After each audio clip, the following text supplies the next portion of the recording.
Pick the Nintendo Shack and pray. Frederick from Fire Emblem Awakening says, yo.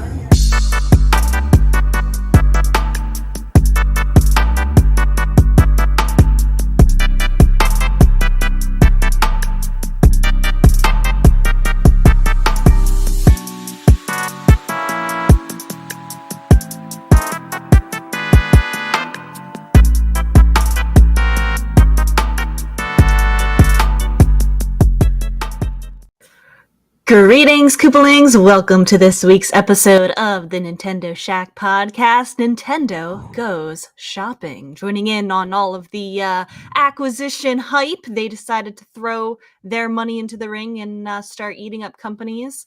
Kind of, sort of, just kidding, not really totally, but a little bit. Definitely. Yeah. How are you doing today, Donnie?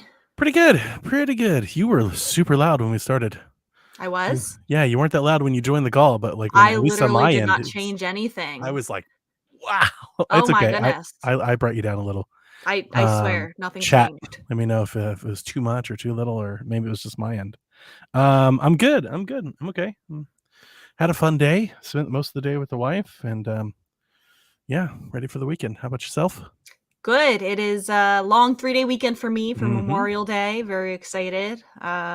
We turn it into a celebration of my mom's birthday on Memorial Day weekend because her birthday is right around the same time as Memorial Day, and then we have the extra day off. And Josh is going to be flying in tomorrow, and it's going to be a good next couple days. Lovely. Very Yeah. nice. Very nice. And I've been playing Paper Mario: The Thousand Year Door Yeah. just to like put the cherry on top. Oh my God, what an amazing game! Mm-hmm. Having fun? I want to go on record and say everyone was right for her bullying me and harassing me that this game has been sitting on my shelf for the past 20 years and I have not been playing it. They were right. I was wrong. It is very good. It's a really damn good game, Donnie. Mm-hmm. Yeah. It has me giggling, smiling. Characters are really cool. They're very fleshed out. The combat is way more like it has more depth to it. I don't want to say complex because like that makes it sound like it's hard to understand, but like that's not the case. It has more, I guess, mechanics to it than I would have thought between like all of the badges that you can get and all of like the action hit timings and all of the like there's a lot to it. And then all of the you can do like the little stylish, you can get like all I mean, I feel like that's audience member things. generally the case for Paper Mario games, but most everybody that I know that agrees that Thousand Year Door did it the best and has still done it the best. And I think almost every Paper Mario game that's come out since then, people are like, why aren't they just doing it like Thousand Year Door?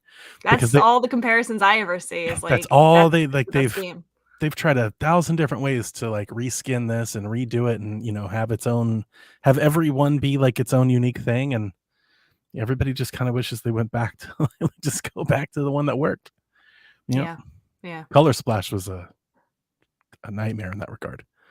But yeah, I mean, I generally find that they're all okay. Like turn-based isn't necessarily my cup of tea to begin with. But this is my favorite one to play. It definitely feels more engaging, I think, than the other ones. The other ones are almost choreful. I didn't mind Origami Kings. I thought that was maybe a better step in the right direction than Sticker Star, than Color Splash. Like we had been on a kind of a bad run there for a minute. But no, it's nice having the OG back. Yeah, I've been playing it. I'm on chapter 2. I did all the Hooktail stuff. I saw the, where Peach is. I got to see the villains with an S, the villains. I went back to the Thousand Year Door. I put my little star in, and now it's telling me to go to the Oogly Boogly Woods or something like that. Yeah. So now one of my favorites. Yeah, and I'm like doing some side questy things in the it just told me now I can go on. I have to go get the contacts at the shop because I stepped on that girl's contacts lenses. And I guess that's going to be the way to the next place, but I'm doing other things. Like there's quests that you can do. You can go like help people's troubles in that one store. and Yeah. like I guess like do like little errands for Yeah. them. I really like the badges. I've been putting every time I level up, I've been putting my points into badges.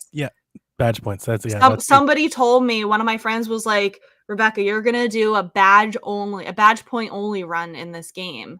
And this was before I knew what that meant, like what badge points were. And so like I don't know if I'm doing a badge point only run, but so far I said I'm gonna keep putting my points into badges until it becomes a problem. Yeah. And it has not yet become a problem. That was my recommendation.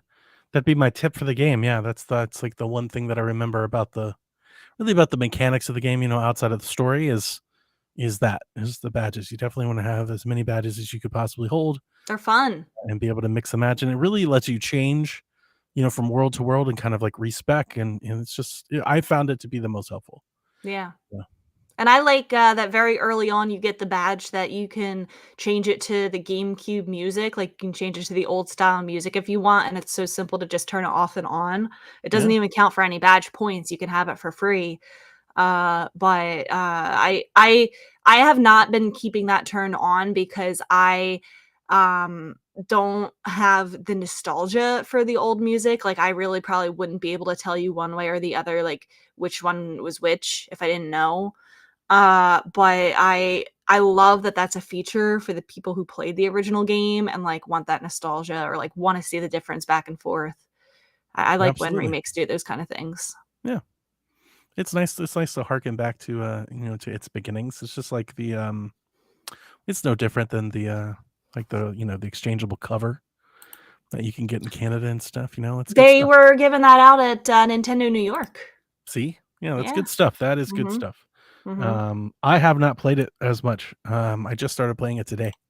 Okay. It's been twofold. One, Hellblade like took over my entire week. Yeah. Two, my wife is like she's lost to Animal Crossing all of a sudden. Like she I plays have it. seen your profile go on She's Animal playing it Crossing a all few the time, right? Like she's plays it every day. I'm like, I need my Switch back.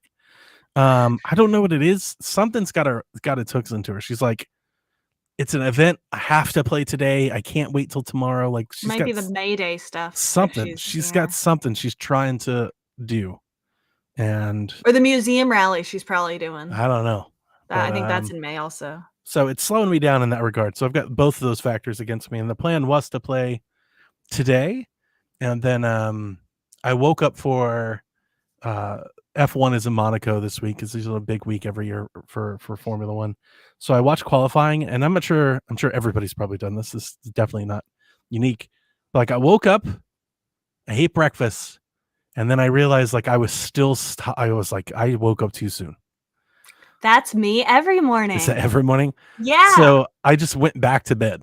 Yeah, hell yeah. Like I was like, you know what? I'm gonna go back to sleep. And she's like, really? Because I'm not one for naps. And I was like, yeah. I was like, I'm tired. Like my eyes are heavy. I'm tired. And I went back to bed, and I didn't like get out of bed today until like 2. Why do you think? I don't know. I have no idea. I didn't stay up too late like last night. I did this week though. There was a day, the day Hellblade came out, I guess Wednesday. I think I stayed up until like 4 a.m. Like maybe it's like holdover after that. Maybe. But anyway, once I got up and got going, I washed the car, and then I decided to take Melissa out. I was like, hey, let's just go shopping. Not for anything like, sometimes I just like to, let's go look around, Target or Macy's or something. Let's just get out of the house. Let's go. So I spent the day doing that kind of stuff instead of playing video games. And then I sat down, I played for about an hour before this podcast. I was like, I got to play a little bit before we get started. And yeah, it's nice to be back. Just big old smile as soon as I, turned it on, open. It looks so good. It's beautiful. The reflections on like some Yeah, of the yeah. the surfaces are so good. My like one criticism, I guess, it's like not that bad, but like I feel like the beginning is really extremely You wanna hear dialogue something funny? heavy. What? I'm sorry to interrupt you. You were absolutely right, but you want to hear something funny? Oh, what? Okay, so my wife just walked in the room. She just got back from taking the kids out, and she's over there by guess where? The Switch TV dock. playing Animal She's Crossing? looking for the Switch, and the Switch is over here on the charger. Go ahead and pick it up and take it. There it is. And I now Tell her cannot- I support her Animal Crossing Rebecca endeavors. says she supports you. I now cannot play Paper Mario again until further notice. Well, Like that's okay. You're going to be indefinitely. podcasting for the next hour or so. That's it. So that, like, when I tell you she's like a fiend, like an animal, like I'm telling you, it's the first thing I saw her. She's looking around. She's like, "Where is it? I know You're it's not around here using it somewhere." right now. True. But you're right. It is very wordy, and In the all of beginning, I a think. lot of their games are. A lot of them used to be more. Yeah, well, listen, Back I in the feel day. like maybe that explains why I didn't click with it as a kid as much, because they're like at that age, like I was 10, I'm sure I was able to read it all, but like You I just got probably did bored. not want Didn't to want be to. reading that much Yeah, that's what at Jack that is like. age. Yeah, Yeah, kids, for they don't that want kind to of do game. that. Yeah. Which Yep. like I was a big reader, like I liked reading, but like I don't know. When I'm playing a game, I You don't want to wanna just read get a into Mario the game. game. Yeah. So Especially a Mario game. maybe that's what turned me off as a kid and Yeah. like didn't get me playing it as much. Mhm, I don't know. maybe. The other thing that I noticed, as great as it looks on my television, and it does. I mean, it looks great. I've always loved this game's art style. I've been talking about it for years. For a decade, actually, almost, on this Mhm. podcast. There's something really nice about it in handheld. Like, I don't know, for me, for whatever reason, holding on, it might, you know what? It might be the damn GameCube Joy-Cons I bought. Like, that might Oh, be it. Now that this is a good game for it.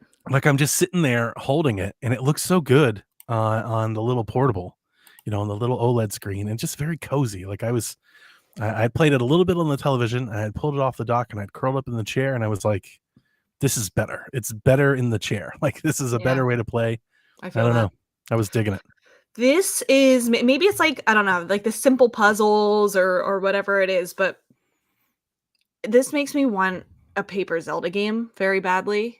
Like I think that they could do a Zelda RPG in a paper. Like I know this is not a new concept. People the have made question like is- mock-ups of it, but like I feel like it would be so good. The question is, would they carry that same, like, punny, whimsical writing style into it? And can they? Mhm. Because Yeah. they've had a lot of cracks at Paper Mario since, and they're not as good.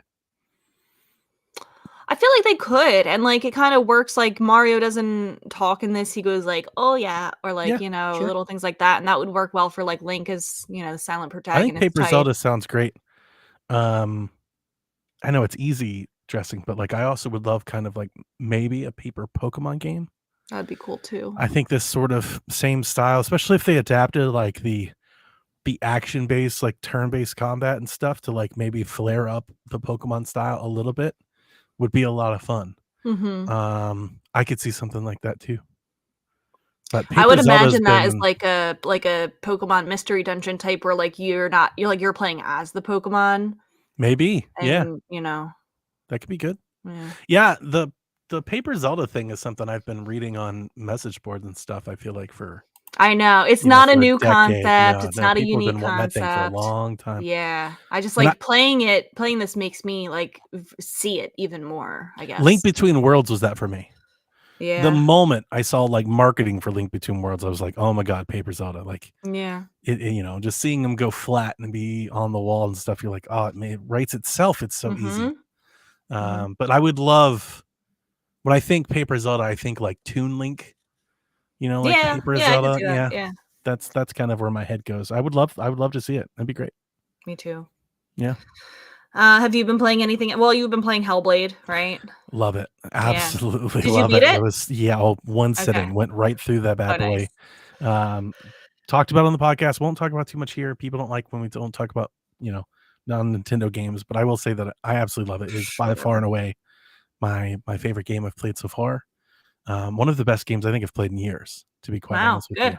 Did you like it And, better than the first one? Yeah. Oh, it blows the first one out of the water. Mhm. Ooh. It's just I mean, the combat's more engaging, and the story I just found to be way deeper, and not just way deeper, layered. There's multiple stories, whereas the first game is so like singularly focused on her and like Mhm. internal struggle. This game is that, and it's other people, and it's like her history and her family is like there's lots of layers, but there is a through line that kind of connects them all. It's what and you wanted and more. Yeah, it is, and I found that through line that I was really into the story, and I think having read and listened to a lot of people I think that's maybe like the divide is there's people that are into the story and aren't paying attention to maybe its faults in other areas because they're so enamored with the story. Mhm. And then there's people that are so fixated on these other things that I don't know if they've given the story a chance or if it just wasn't for them. But a very divisive game. There's a lot of people that love it and a lot of people that hate it.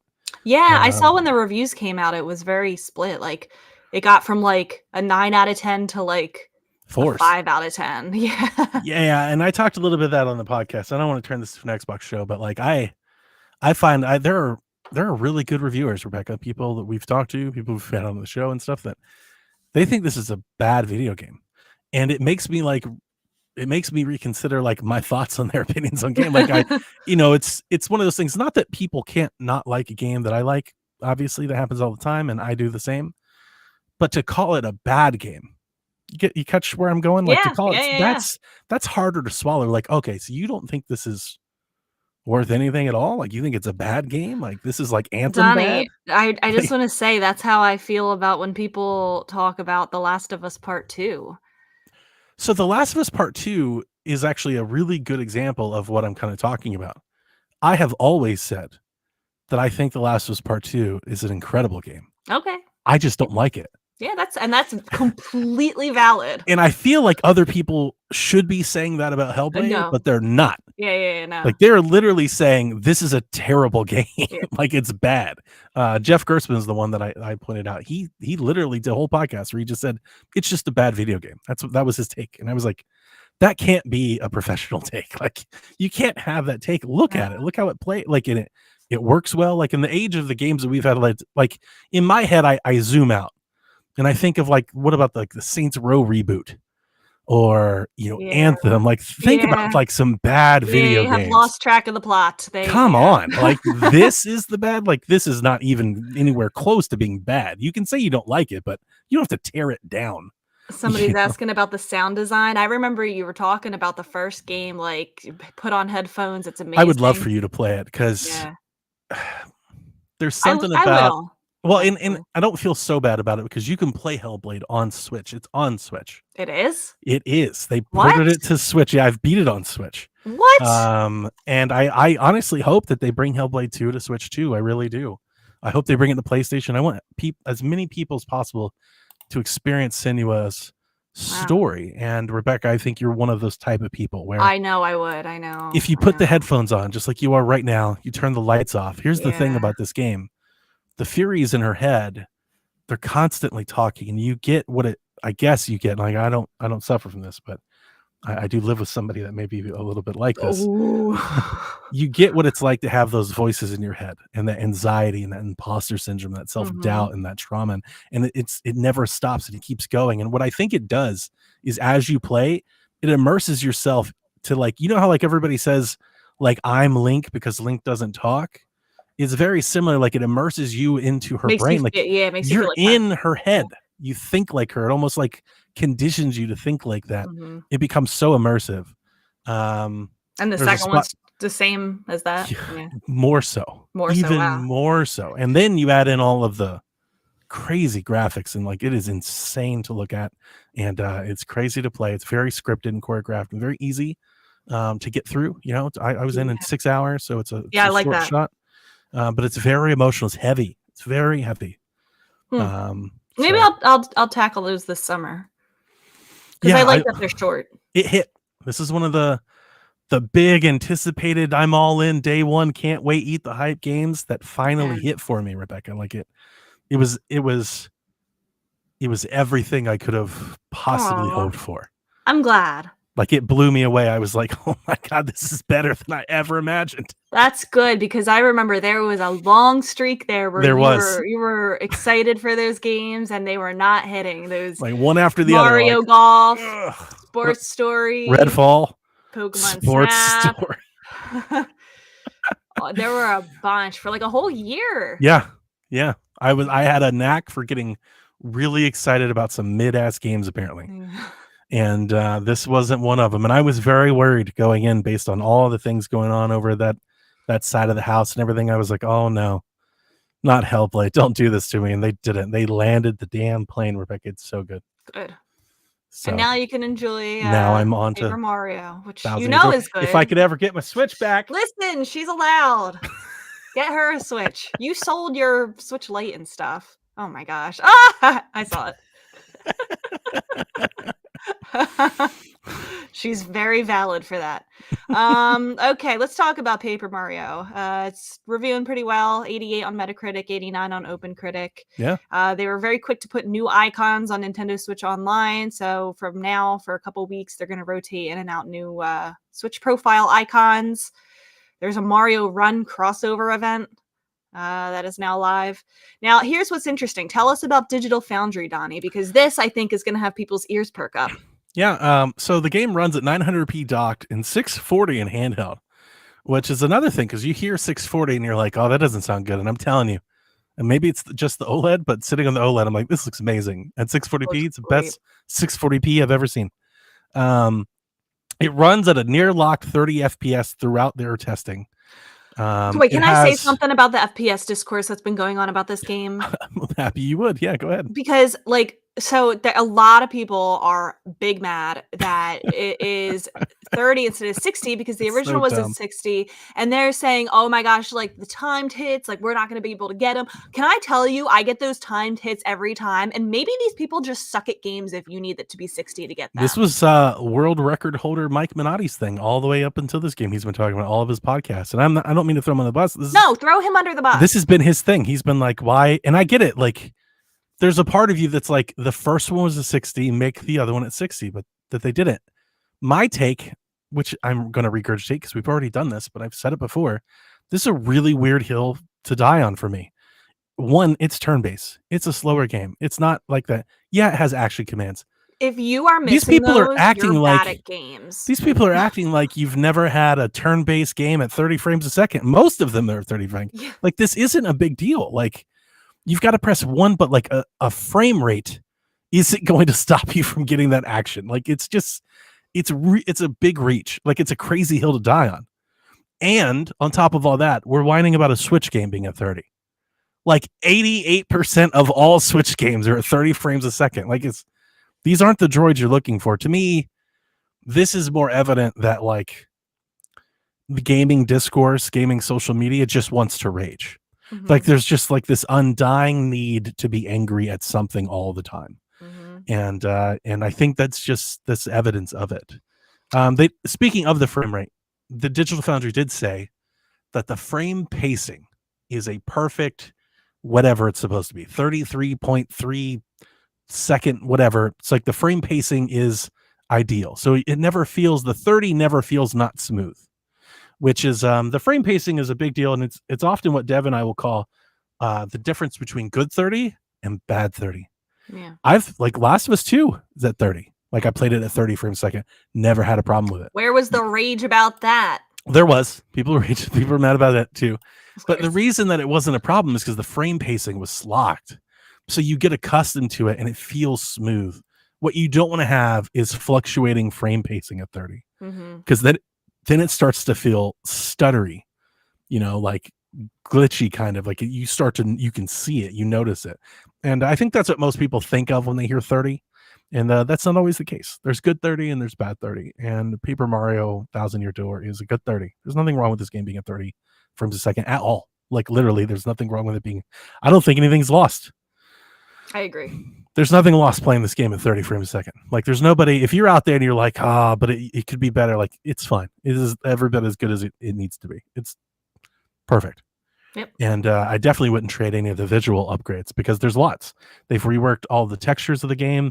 They've rebuilt all of the geometry in the game from scratch. New 3D sprites to replace the old 2D sprites. There's brand new UI and all the other menu overhauls and everything. You'd call this a remake instead of a remaster? Yeah, probably. Yeah, I would. I definitely think it. I think it looks that way. In presentation, they're very different. Yeah. Like, if you were to pull a ROM up of this in Dolphin next year, like, it's a markedly improvement. Now, it's a faithful remake, so there's not a lot of new ads or anything like that. They've just remade the original game. That's okay. Yeah. Yeah. But I would probably call it more of a remake myself. Mm-hmm. So I'm digging it quite a bit. We have a question from Fourtail Fox, and it's in reference to the following. Data miners have discovered in the code for Thousand Year Door a reference to 4K resolution. And Fourtail Fox says, do you think that there's code in Thousand Year Door mentioning 4K means a Switch U will have a 4K resolution for the game? I don't, personally. What do you think?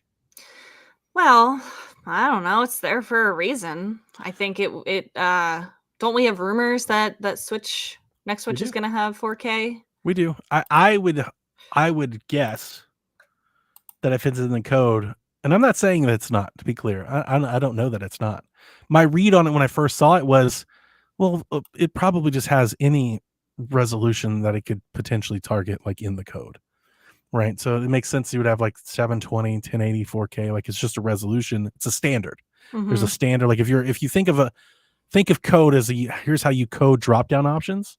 It's in the drop down. You're not going to use it, but it's there. That's Right. kind of where You my know, head was. I saw a really good analogy to this, and I think it's kind of relevant. I saw like it was a thread about why do cars have the ability to go like 130 miles an hour when like nobody is going to do that, and it's like Yeah. to make it has to be able to reach a higher point than what you want it to run efficiently. Like it's not, you want it to run efficiently at like 90 or 80, so it needs to be more than that. And that's like the same thing for like headphone volume or I also wonder, things like that. Like it's maybe got it's to be there able for to the devs. Maybe when they're rendering and looking at things when they're developing the game, maybe it's to make sure that their monitors, maybe their displays are in 4K.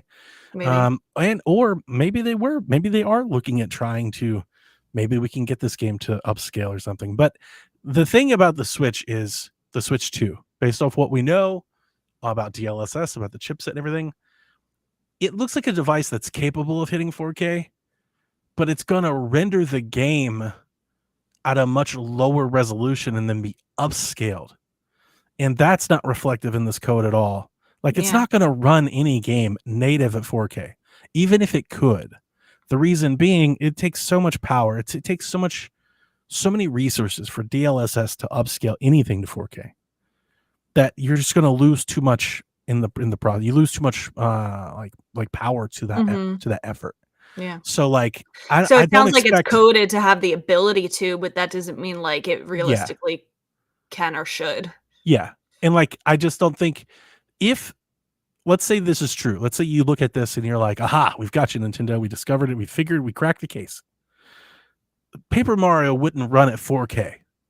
It would run at like 1440 or 1600 and then be upscaled to 2160. Yeah. It's not going to run at 2160. So that's another thing that makes me think that this is just a drop down in the menu.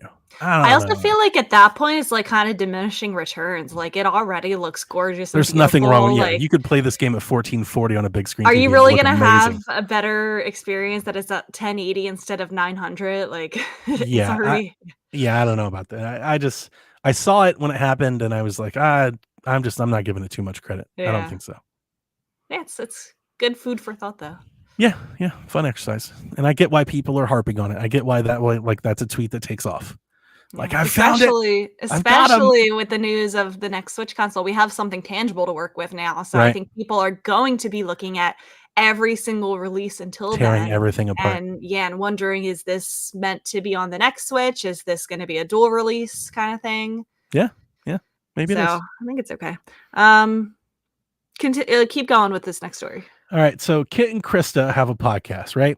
And Krista described her meeting Nintendo's president Furukawa in person, right? This is Furukawa. Mhm. And she had this fun story. So the other thing about Mr. Furukawa that's really fun is that, he came to our office when he became the global president to like introduce himself and for us to get to know him. And it was sort of the first time seeing his personality and getting to know him as a person. At the time, he was telling us like he's a huge Fire Emblem fan and was playing Fire Emblem. And he was like, I'm a huge fan. I've been playing Fire Emblem.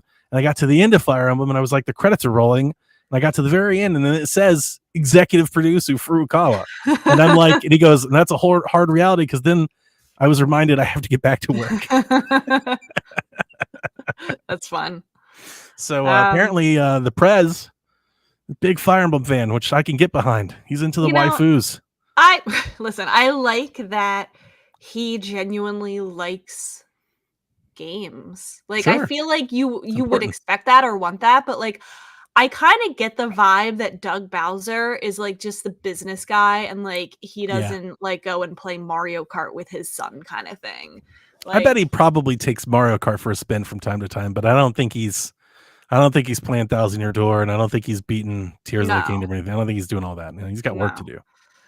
Which, like, I But get it, you know, sort of like, but you want them to be like this. Like, you want them to really genuinely enjoy the games that they're making. Like, I sure. don't know. That's how you picture Iwata that. was a gamer. Sakurai was a gamer. Yeah, Like Reggie's a exactly. gamer. I don't think Reggie played all of the stuff that maybe he gives off the impression that he did, but I You don't think think he was definitely really going back to playing Animal Crossing New Leaf on his no, 3DS? I don't. But I just love I would say the deep hit. I mean, it's not that uncommon, but I like if you could pick one, I like that he picked Fire Emblem. Like, yeah, that's a Nintendo Shack material right there.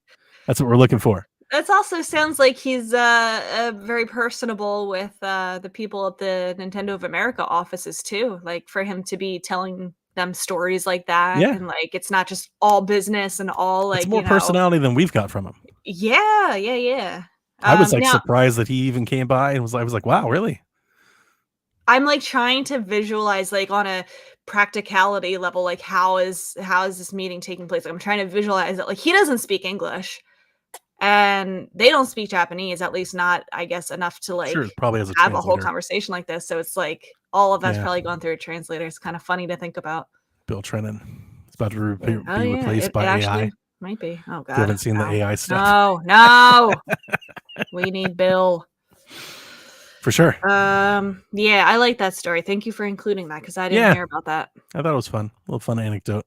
From now on, every time This Is Furukawa comes on screen or tweets or anything, in my head, I'm going to go, it's my Fire Emblem brethren right there. He had to I'm behind pause this Fire guy. Emblem to tweet that. Yeah, I'm behind him 100%. He's got my full faith. Before, I could take it or leave it. I had no ties to Furukawa. Now, he's the man. Let's go, Furukawa. More Fire Emblem games, please. That's probably why we're getting so many Fire That's Emblem great. games. More. We need more. We don't have enough. Oh boy. The next one, Nintendo jumps into the mergers and acquisitions market this week, and they officially announced that they've acquired Shiver Entertainment from the Embracer Group. They'll be getting 100% of all outstanding shares of the company. And I've got some history brought to us by Nintendo Life of the company. So Shiver was founded in 2012. It's based in Miami, Florida. Excuse me. It was helmed by John Shepard and Jason Anderson. These are long-time video game veterans dating back to Visual Concepts and Tiburon. I know both of those because they made a shit ton of EA of sports games before they were snatched up by EA. So all of like the sports games that I grew up playing as like a kid in the 90s came from like Tiburon and Visual Concepts and stuff. So yeah, I thought that was pretty cool. Back in 2012 when they got started, they mainly focused on mobile and free to play, but around 2014, 15, they really shifted towards PC and console dev. They were acquired by Embracer and set under Saber Interactive in 2021. They did Scribblenauts Showdown in 2018, Scribblenauts Mega Pack in 2018. They did the port for Mortal Kombat 11 to Switch in 2019, Hogwarts Legacy, and Mortal Kombat 1 last year. They're mainly known as a port studio for doing a lot of Switch work. And fun fact before we talk about their games is when the DICE Awards awarded Iwata with a posthumous Lifetime Achievement Award, it was Shepard, the studio helm, who presented the award to Reggie Fils-Aimé and spoke about the former president's generosity. And, quote, Mr. Iwata left an indelible mark on the industry. He made gaming better, bigger, and better, he said. So now he is in the Nintendo family. Interesting. Yeah. And I saw a lot of people like questioning this or being like, oh, you know, some of these games were not great Switch ports, like Hogwarts Legacy, Mortal Kombat. You're like, yeah, they weren't great Switch ports, but I feel like that's only a reason why to take them into the, you know, the Nintendo sphere and give them, you know, kind of the Nintendo ship leadership and resources. Mortal Kombat 1 is, by all accounts, not a great, I want to say it's just not very good on Switch. I wouldn't go as far as say it's not a good port. We've seen people do more with less. I mean, we've seen people do better jobs with ports. Mortal Kombat 1 just may not be a good case to bring to Switch. Think Mhm. about it. It's 2023. It's a next console game that they've tried to bring to this little handheld tablet. Something's got to give. Now, let's just say you throw that one out and just say it's bad. Okay, it's a bad port. Hogwarts Legacy is actually a pretty damn good port to the Switch. Anybody that's saying that's a bad port, I don't think has really followed like development. They had to do a lot to bring that game to Switch. Yeah. Like on consoles, that game has an ever connected like open world. And on Switch, they've cut that down into bite-sized pieces that can load in and out as time you get through them. Like, that's work. That's development. That's a lot of work just to bring the game over. So I'm not going to throw any stones about that at all. Yeah, I think I've- when people think about like ports, they expect it to be exactly the same, Like but like that console? doesn't Yeah, they can't necessarily be. mean that it's gonna, can't you be. know, it can be a good port. And I feel like that might be even a good example of how to turn a game like that and make it possible on Yeah. a little Yeah, no, easy that's very handheld. impressive. And I own and have played Mortal Kombat 11 on Switch, and I think it's pretty damn excellent. Like, it's really good. If you want to play Mortal Kombat on Switch, like that's the one to get. Yeah. And I wasn't surprised by this, and I wouldn't look down on this at all. I think this I thought this made a ton of sense when I first read the news. I think Mhm. my reaction to the Discord was like, now Nintendo has their own like Nixes or Bluepoint. PlayStation has a couple studios that just do port work, and Nintendo did say that their focus will remain the same. They'll continue commissions to port and develop a software for platforms, including the Switch. And I think this is maybe a place where Nintendo can reach out to people for games that they think are good fits in their system. They go, hey, for a bigger slice of the pie, we can handle publishing and port work. Like, we can handle the port development work if you just want to let us bring the game over. That's a powerful thing to have in your internally. Yeah. And I could see And- that being like preparation for having like better third-party support on the next Switch. Absolutely. It also could be a support studio to third parties.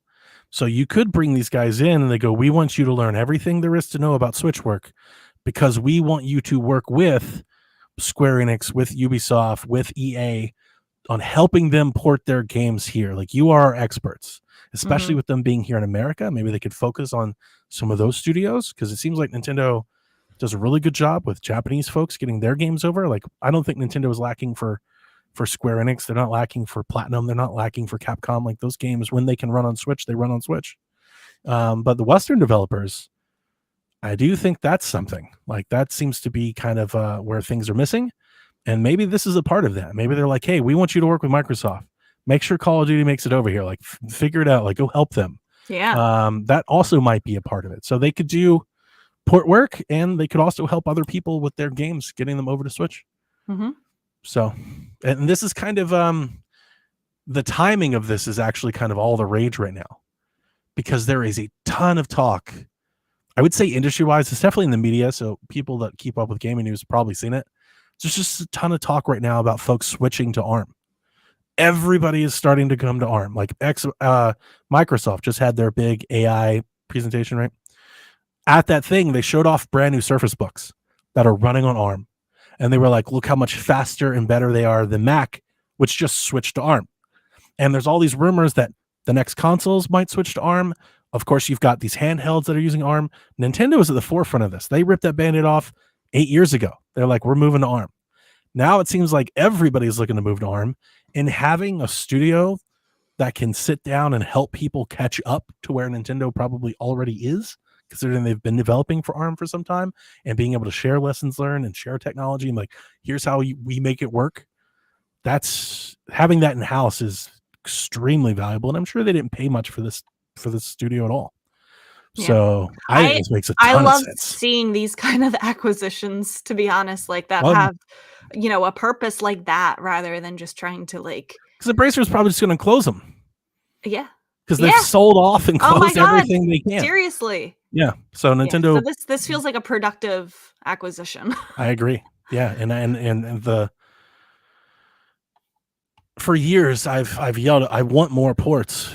You know, like I would like Yeah. more third parties on Switch. I want NCAA football on Switch and Call of Duty on Switch. Like if more of my favorite games were there, you know, I do think right now I'm probably split 50-50 between PC and Switch, but that's because most of my favorite games aren't on Switch. Mm-hmm. You know, like I can't play everything I want to play on Switch by itself. If I could, like I did in the GameCube, I would probably just play that. Like that would be great if I could just do it there. So I don't know. I'm excited. Donnie, as exciting as that acquisition is, it is not even the most exciting acquisition from this week. Did you hear about Atari? Oh, picking up was in In television. television. Yeah. That Yeah, news would have gone wild in the Console 80s. wars. Yeah, there we go. They finally buried the hatchet. Oh, jeez. I'm also very excited, and maybe like one of 8 people in the world that are excited about this. Talk about it. Limited Run Games have announced collector's editions for the upcoming Clock Tower Rewind from WayForward. There. The standard physical box copy of the game is $35. Comes with a cover, and you get the copy of the game and Limited Run, numbered edition. I think that they're going to sell this game digitally for $20. It'd be my guess. Now, that's cool. There's an amazing collector's edition that was announced. You're gonna get it.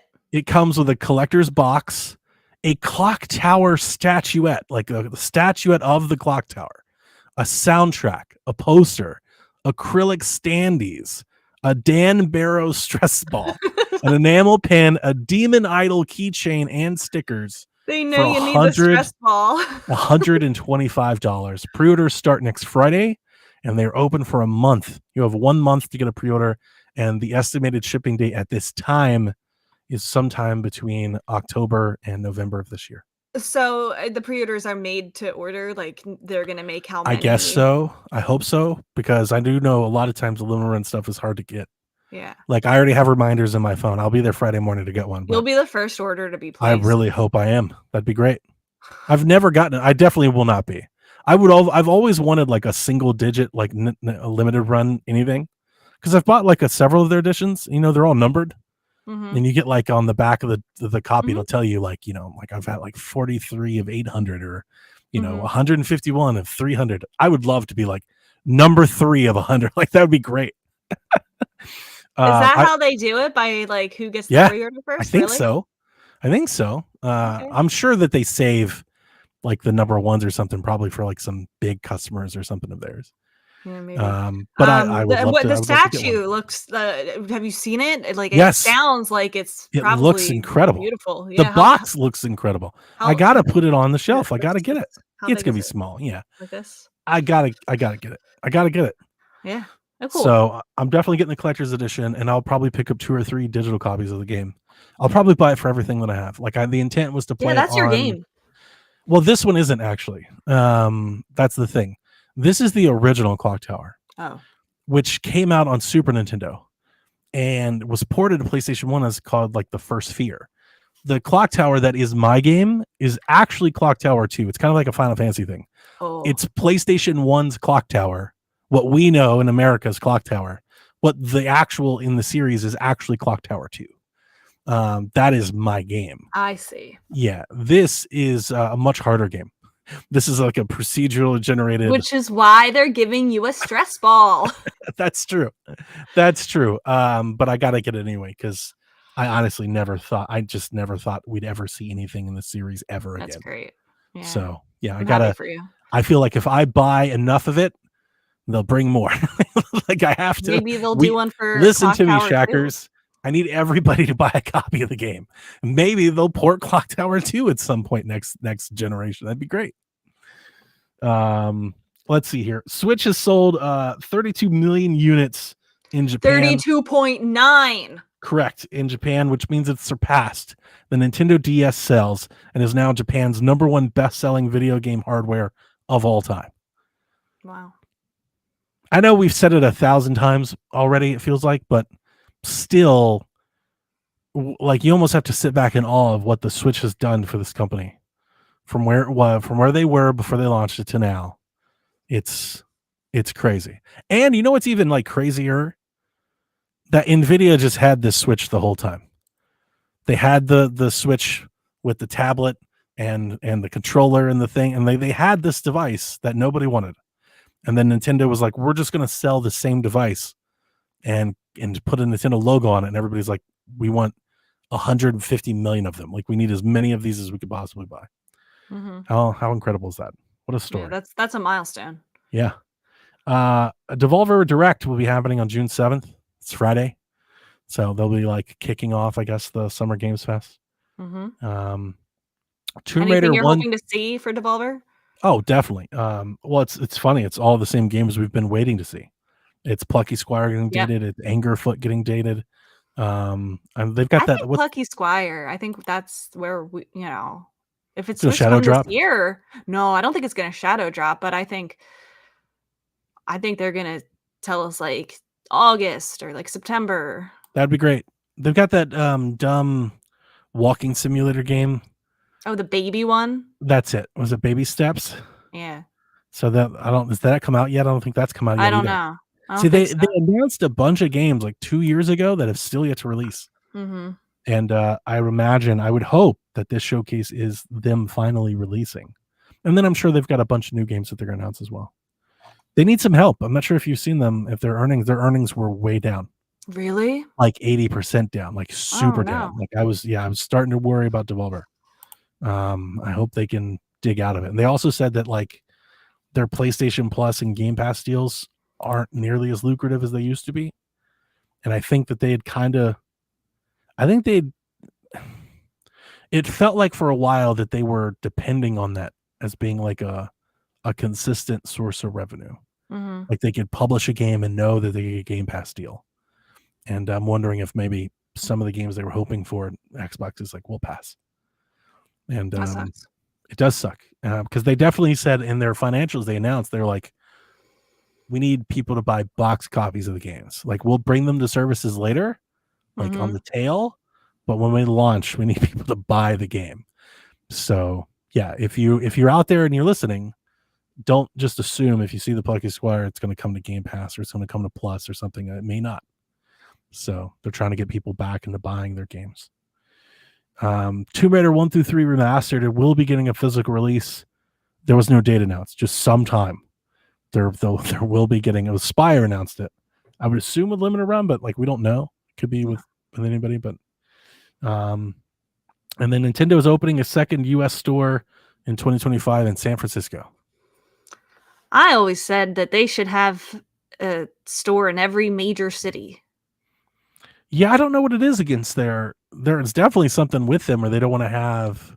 I hope this is the start of that, where they're, it's not just one on the East Coast, one on the West Coast. I hope that they, put one in Orlando, put one in Chicago, put one all over. I would agree. I would love to see it. Put one in the UK, like put one in London. Yeah. Like what people want to at least put one by your theme park, right? The theme park that's going in Orlando should have one. Yeah. Yeah, I don't know. But I'm glad that the West Coast is getting one because that's a big trip otherwise to go to New York for those people out there. Sure. Yep. My daughter I sent her a couple weeks ago. I was like, make sure you. I'm surprised it's San Francisco and not the fireworks LA. going off? No. Okay. Fireworks. I just want to make sure. Yeah. For whatever reason, my redneck neighbors are setting off a bunch of fireworks right now. For Memorial Day? Hey, welcome to Georgia. We set off fireworks for all sorts of holidays. Like I'm not even a bit surprised that this would be a holiday. Yeah, let's set off fireworks to traumatize all the PTSD, war veterans. That's a good way to remember their service. I'm just happy it's not coming over the microphone. I was worried because they're pretty loud. And that's the news. Yeah. Anything before we jump into the questions? No, I don't think so. I'm definitely getting that Clock Tower thing though. I wonder when that game is coming out. I wonder. I have a bunch of wonders. I wonder is Limited Run going to do another like Summer Games Fest showcase like they did last year? Oh yeah, last year they did it, and there was good. No marketing behind it. Remember, I didn't know about it until it was over. Yeah, and it was really good. And I wonder if they do it again. Maybe they should tell people about it this time. I wonder if they'd shadow drop something like the Clock Tower. Maybe they should tell people that it's happening. That would be good. Maybe Jeff could tell people. Maybe Jeff could get people, in the door for something like that. I've been in the impression that they would hold Clock Tower until Halloween.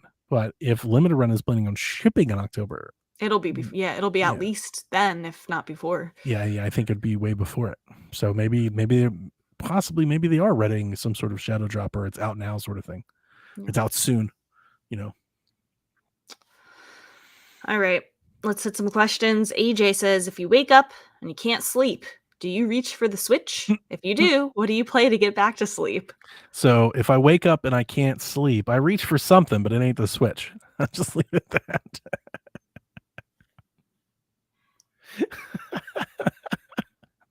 You guys didn't hear the groan and the scoff that my wife just made. It's not a electronic device. It's not. Nope.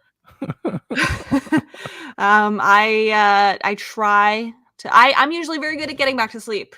I usually am able to not get back to sleep because cat is eating face. But I will TikTok. Yeah, that'll keep me up. Can't do that. Yeah. Do you think G-Man wants to know, do you think the Paper Mario series is back? If so, could Super Paper Mario happen again? I assume he means like a remake of that. Is it bad? Like my rebuttal to that is like, did it go away? No, I think maybe he means like good Paper Mario games. Is it like back? Like, you know, not until they make like a new one that really gets people going. I can't say we can. I don't think, because this card that they're playing, this card has been here for a decade. At any point, they could have done this. I was asking for this on Wii U. The first time I saw Color Splash, I was like, "Oh my god, please remake Thousand Year Door." I think that was Nintendo Shack. Like that episode, I was like, "This is what they should do. They should remake Thousand Year Door instead." Now that they've played this card, now they have to make a new one. Like they've got to make a new Paper Mario that hits with people, and I don't think we can say it's back until they do that. Until they can pull that off, I don't know. I think it's. There was. No, go ahead. I think we'll get another one. I mean, they're definitely going to make more Paper Mario games for sure. There was a I'm trying to find it, but a couple years ago, Reddit on the Nintendo subreddit held this like 2-year-long bracket to determine what is the best Nintendo game of all time. And I think I talked about this relatively recently. I've seen it. And I've definitely seen there were, tens of thousands of votes over the course of, this. And the top two ended up being Breath of the Wild and The Thousand Year Door. Mm-hmm. Yep. And that's what like really opened my eyes to like, wow, people really love this game that it, would come in second out of all the games out there, better than Mario 64, better than Mario Galaxy, better than, Ocarina of Time. It's the writing. And I also think it's the time, like in the GameCube was all about like getting edgy and kind of being, I don't want to say mature, but like kind of, it was Nintendo dipping into that water because like that's where the industry was at the time. That's where gaming was, right? That's when we got all of those like smart ass mascots and pushback, and it was just an edgy time. And like, I know it sounds dumb today if you play it, but like Thousand Year Door was kind of that. Like it was like it was kind of that for Nintendo, like as much as Nintendo could be. I think that's a big reason why I think it resonated with people. And I mean, again, that's nothing to say bad about the game. The mechanics are great, the visuals are great, but I think the seminal part is the writing. The writing is what attached to people. I can see that. Yeah.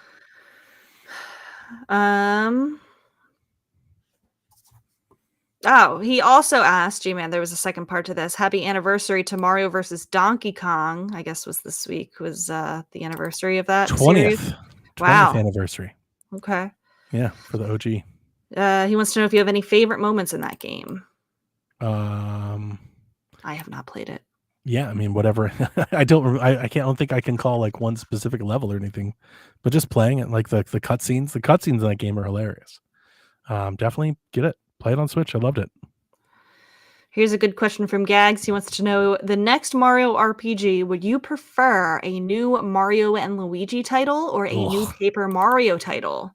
Paper Mario every day, all the time. Like Didn't they kill off the studio that makes Mario and Luigi, or am I thinking of something else? I don't know. Wasn't that Alpha Dream? But if they did, I would applaud that move because I've never liked the Mario and Luigi series. Yeah, Alpha Dream made it. They killed them off. I've tried, and for whatever reason, I've never liked them. Tried them on 3DS. I've just whatever the Mario and Luigi games, like I'm just not that into them. Dude, I talked to Luigi in the Rogueport Square, and he was telling me all about how he is saving. He got a letter from Princess Eclair in the Waffle Kingdom, and how he has to go rescue her, and it was so funny. Yeah. Like, I think he's getting scammed. Like, I think there's I think there's somebody tricking him. Have you played Mario and Luigi games? No. No. Paper Luigi. See, Josh knows what's up. Yeah, that would be cool. I think G-Man asked that last week. Yeah. I think Paper Luigi be a really fun spinoff. Mm-hmm. I would have been down for a Paper Peach. I would have liked that better than Showtime, I think. Yeah. Yeah, they can make this into a whole series. Don't think it's lost on me and that I'll forget. I definitely won't forget all these people that are saying Hellblade is a bad game, liked the Princess Peach Showtime game. They said that was a good one. And I'm not trying to throw stones, Nintendo faithful. Just play them both, and then you come back to me and defend that stance. I will throw because stones. we will fight. I will throw the stones. But yeah, a couple of those people that are like, this is a bad game. When Princess Peach came out, they were like, you know, it's good. It's not great, but it's okay. And I'm like, okay. One button. You move and there's one button. I'm just saying it's not lost to me. I was thinking that this week when I'm hearing people talk about how bad Hellblade is. And in my head, I'm like, y'all like Princess Peach, you fucks. Yeah. Moving on. Cheesy says, if you could be a Nintendo character made out of paper, what character would you be?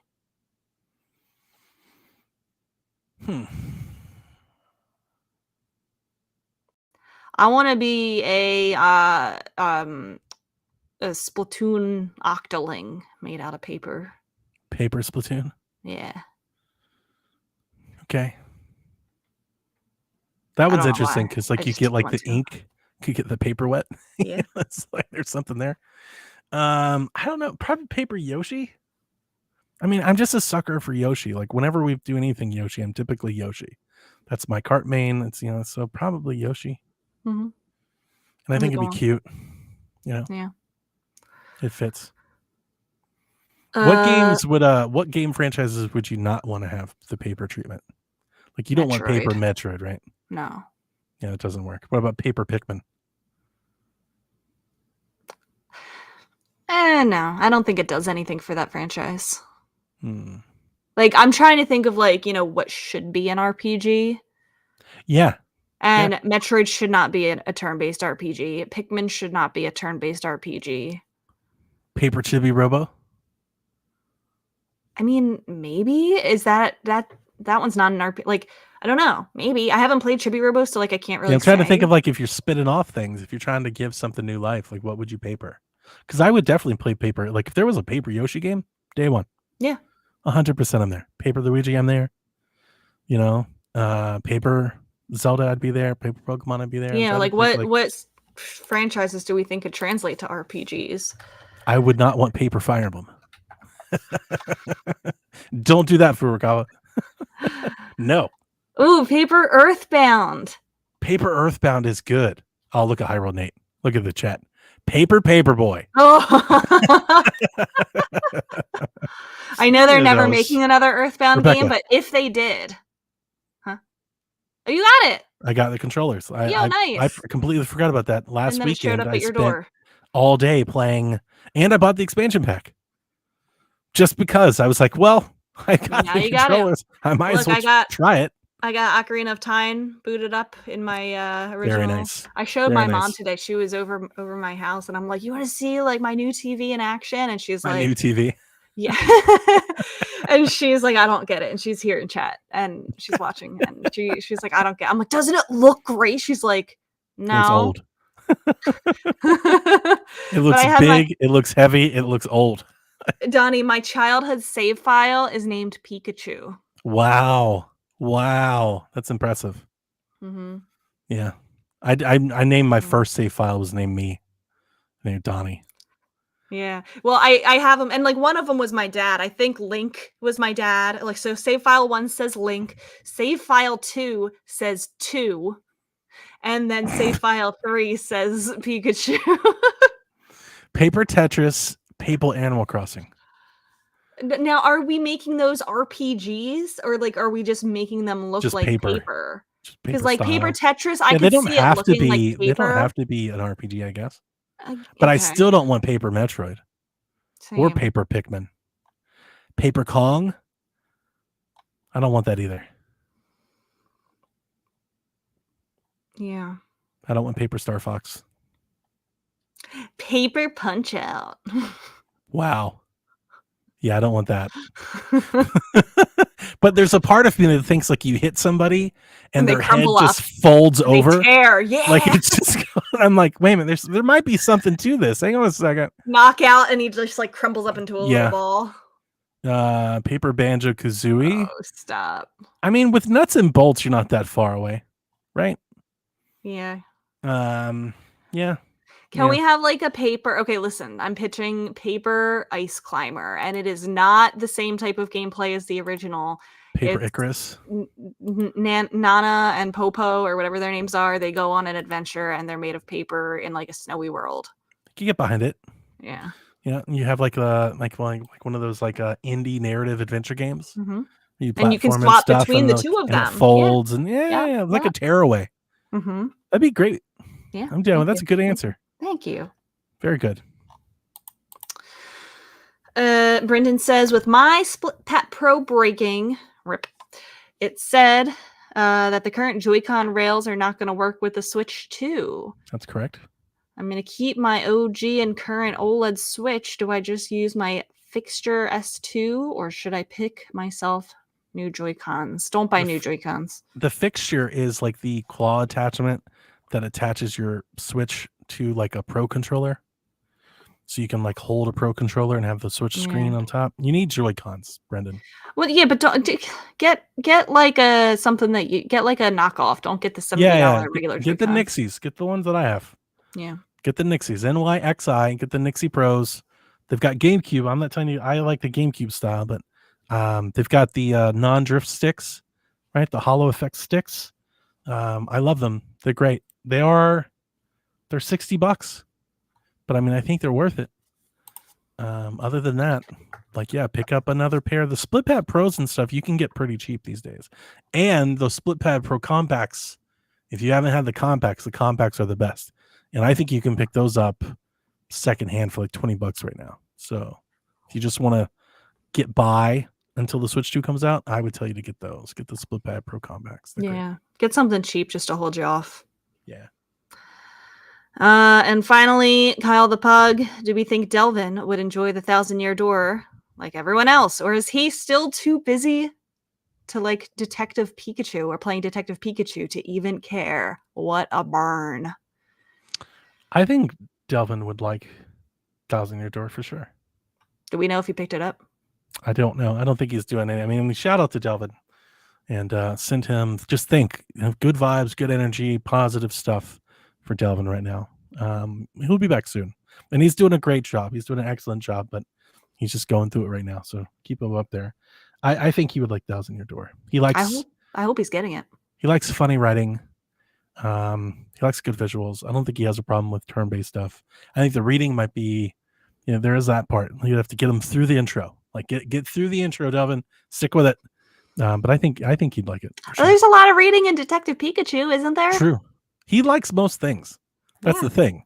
That's the joke we make. The eternal joke is on PSVG. He has a game and he's like, I like it. Like that's his review on almost everything. Is I like it. My mom loves Delvin. She's in chat saying, "Miss you, Delvin." He's great. Yeah.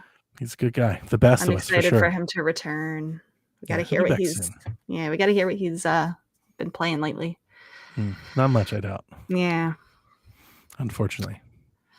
Well, in any case, I'm going to be enjoying my extra day off this week. Yeah.